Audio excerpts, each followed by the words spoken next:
ഇപ്പോഴത്തെ ആരോഗ്യമന്ത്രി എന്ന് പറയുന്നത് നേരെ ന്യൂസ് റീഡിങ്ങിൻ്റെ റൂമിൽ നിന്നും നേരിട്ട് മന്ത്രിസഭയിൽ എത്തിയ ആളാണ്.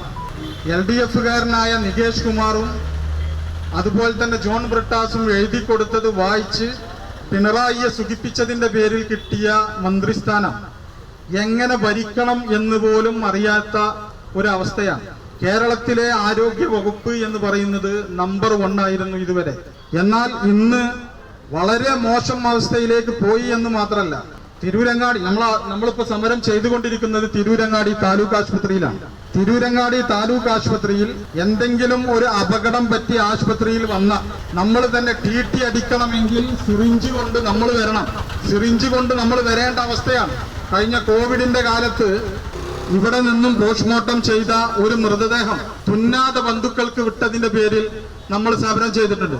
അന്ന് ഇവിടെ നിന്നും കിട്ടിയ മറുപടി ആവശ്യത്തിന് നൂലോ സൂചിയോ ഇല്ല എന്നുള്ളതാണ്. ഒരു മൃതദേഹം പോസ്റ്റ്മോർട്ടം ചെയ്ത് ബന്ധുക്കൾക്ക് വിട്ടു നൽകിയപ്പോ ഇത് കുളിപ്പിക്കാനായി വന്ന ആളാണ് ആ രോഗിയെ ചെരിച്ചു കെടുത്തിയപ്പോ അദ്ദേഹത്തിന്റെ ശരീരഭാഗങ്ങൾ പൂർണ്ണമായും പുറത്തു വരുന്ന സാഹചര്യമുണ്ടായി. പരപ്പനങ്ങാടിയിലെ ഷാഫി എന്ന് പറയുന്ന വ്യക്തിക്കാണ് ആ ദുരനുഭവം ഉണ്ടായത്.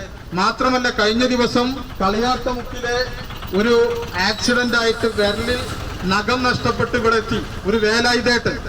ആ വേലായുധേട്ടനോട് സിറിഞ്ച് വാങ്ങിയിട്ട് വരാൻ, TT അടിക്കാൻ സിറിഞ്ച് വാങ്ങിയിട്ട് വരാനാണ് ഇവിടുന്ന് നിർദ്ദേശിച്ചത്.